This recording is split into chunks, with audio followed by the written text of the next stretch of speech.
Hi friends. இன்றைக்கி என் பையன் எனக்கு ஸ்கூல் லீவுமா, இன்றைக்கி தண்ணி டேங்க்கை நானே க்ளீன் பண்ணுறேன் அப்படின்னு சொல்லிவிட்டு ஃபிஷ் டேங்க்கில் அந்த ஃபிஷ் எல்லாத்தையும் ஷிஃப்ட் பண்ணிவிட்டு அந்த டேங்க்கையும் எடுத்துன்னு போயிட்டு அழகாக க்ளீன் பண்ணிக்கிட்டு இருந்தான்.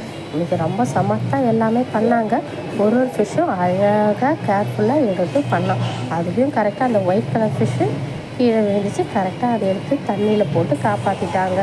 ஒரு வழியாக எல்லா ஃபிஷ்ஷையும் எடுத்ததுக்கப்புறம் நான் அவனுக்கு சரி குழந்தை பண்ணுறானே நம்மளும் கொஞ்சம் ஹெல்ப் பண்ணலாம் சொல்லிட்டு அந்த இடத்தெல்லாம் சுத்தம் பண்ணாங்க.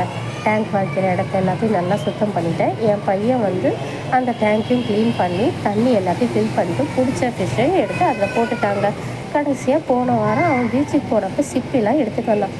அம்மா அந்த சிப்பியை நான் போட்டுக்குவான்னு கேட்டுட்டு அதையும் கூட போட்டுட்டாங்க. போட்டு முடித்தோடனே பார்க்க ரொம்ப அழகாக இருந்துச்சு. மோட்டையும் செட் பண்ண உடனே மீன் ரொம்ப ஹாப்பியாகிடுச்சுங்க. பாருங்கள் எவ்வளோ ஹாப்பியாக விளையாடுறாங்கன்ட்டு. இப்போ தான் மீன் இருக்கிறதே தெரியுது. இவ்வளோ நேரம் அந்த அழுக்கு தண்ணியில் ஒன்றுமே தெரியல. அதுக்கப்புறம் ஃபைனலாக என் பையன் அம்மா ஃபிஷ்ஷெல்லாம் ரொம்ப பசியில் இருக்கும், ஃபுட்டு போடுங்கன்னு சொன்னான். பாருங்கள் எவ்வளோ அழகாக சாப்பிடுது. இப்போ தான் மன நிறைவாக